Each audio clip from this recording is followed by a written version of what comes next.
So yun na nga guys, ang quick tutorial natin ngayon is kung paano mag-register dun sa PH, Sabong at saka Goperia. Sobrang dali lang and actually nagbago na yung system nila. Kung before, sobrang tagal mag-cash in tsaka cash out. Tapos nagkakaproblema. And ngayon medyo na fix na nila yung system nila. So pag mag-register lang is guys, kailangan make sure na yung number na gagamitin nyo is accurate or tama. Kasi kailangan nyo yun para sa withdrawal, kailangan kasi ng OTP.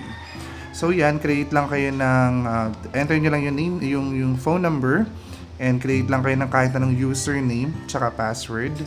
Ayan, then click nyo yung submit, then may lalabas dyan na yes, I authorize. So click nyo yun, and ayun na, pwede na kayo mag-add credits. So, andyan yung instruction kung paano mag-add ng credits. So, pwedeng buy credits, nandun sa line sa baba, yung tatlong line.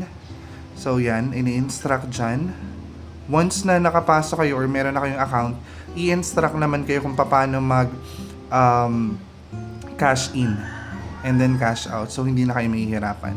So once na meron na kayong account, all you have to do is to cash in na. So make sure na may laman yung GCash nyo. And then, ayun na. Nag-cash in ako ng 100, so tinry lang natin. And ayun na nga, dun sa taas makikita nyo kung magkano yung kinash in nyo. And ituturo ko naman sa inyo kung paano siya i-cash out. So may nakikita kayo dyang withdraw. Ayan, so yung line sa baba, withdraw. And then verify. Ito yung sinasabi ko kanina na kailangan ng OTP. So make sure na yung phone number nyo is legit. Ayan, hindi kayo pwedeng mag-invento ng number. And then ayun na nga. So wait lang kayo ng konti and then marireceive nyo na yung OTP code na 6 digit. Para lang ma-confirm na number nyo talaga yon. So wait lang natin.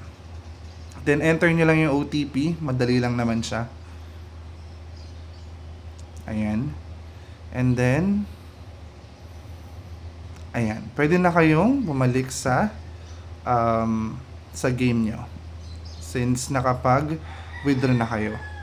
So ganun lang kasimple. Pag ganyan lang lumalabas, click nyo lang ulit yung tatlong line sa baba. Or, yan. So, makikita nyo naman dyan, once na magka-cash out, merong coordinators, instant GCash, which is may bayad na 12 pesos. Dun sa baba is minimum na 5 hours yung cash out. Pero, walang kaltas or hindi kayo mababawasan. So, yun lang. Enter nyo lang yung amount na gusto nyong i-withdraw. Then, enter yung GCash number. So, no need to enter na yung name. Ganun lang kasimple. Ayan. So, once na makikita nyo naman yung notification na withdrawal has been successfully submitted. So, makikita nyo yan doon. And then, ayun na. And kung gusto nyo makakita ng ibang games, since si Goperia and si PH Sabong is same lang naman siya.